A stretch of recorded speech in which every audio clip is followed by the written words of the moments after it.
birazdan.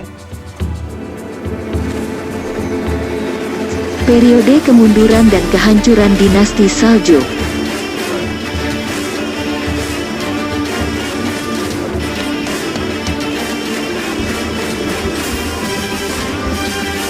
Bani Saljuk mengalami kemunduran sebelum kekuasaan mereka di Baghdad pudar sama sekali pada tahun 552/1157.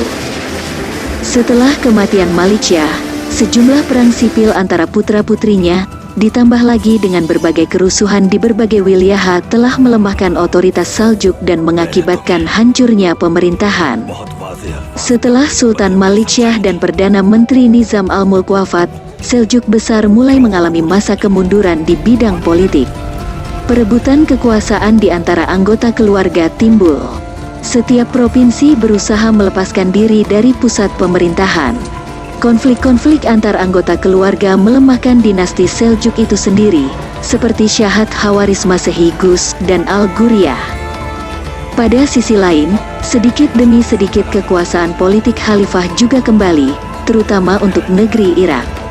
Kekuasaan dinasti Seljuk di Irak berakhir di tangan Hawarizm Shah pada tahun 590 Hijriah 1199 Masehi.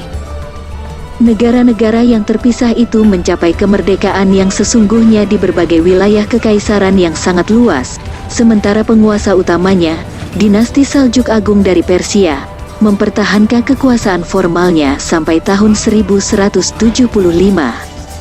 Salah satu pecahan utama dari rumpun ini adalah negara Irak Persia, tahun 1117 sampai tahun 1194. Sementara dinasti Saljuk Romawi di Iconium digantikan setelah 1300 oleh Tukri Utsmani. Kekuasaan Bani Saljuk di Asia Kecil di beberapa tempat masih ada yang berlangsung sampai abad ke-14 di Asia Kecil dan Kirman, bahkan abad ke-15, Luristan dan Mardin. Dengan demikian kekuasaan dinasti itu tidak ada lagi, maka sewaktu bangsa Mongol menyerang Baghdad, mereka tidak dapat lagi mempertahankan kota itu. Hingga pada tahun 656 jatuhlah Baghdad ke tangan Hulaguhan pemimpin pasukan bangsa Mongol. Penyebab kemunduran dan kehancuran dinasti Saljuk. Terdapat sebab-sebab internal dan eksternal bagi kejatuhan kekuasaan dinasti Saljuk. Terjadinya disintegrasi wilayah kekuasaan dinasti karena sistem otonomi semi-independen yang memberi peluang bagi gubernur wilayah untuk memisahkan diri dari kekuasaan pusat menjadi negara-negara kecil. Wilayah-wilayah kekuasaan dibagi-bagi kepada anggota keluarga dari Turki dan memerintah dengan otonomi yang luas. Di sisi lain pengawasan dan koordinasi pemerintah pusat cukup lemah. Apabila pusat melakukan tekanan atas wilayah-wilayah tersebut, penguasa-penguasa wilayah tidak mau tunduk bahkan memberontak sebagaimana yang terjadi di wilayah Khurasan dan Gur. Persaingan antara pemimpin-pemimpin Seljuk di Irak, Syria dan Parsi setelah kematian Maliksyah. Konflik perebutan kekuasaan dipicu oleh persaingan antara dua orang putra Maliksyah, Giyad al-Din Muhammad pertama dan Mu'iz al-Din Sanjar. Sejumlah perang sipil antara kedua putra Maliksyah dan ditambah berbagai kerusuhan telah melemahkan otoritas Saljuk dan mengakibatkan hancurnya pemerintahan.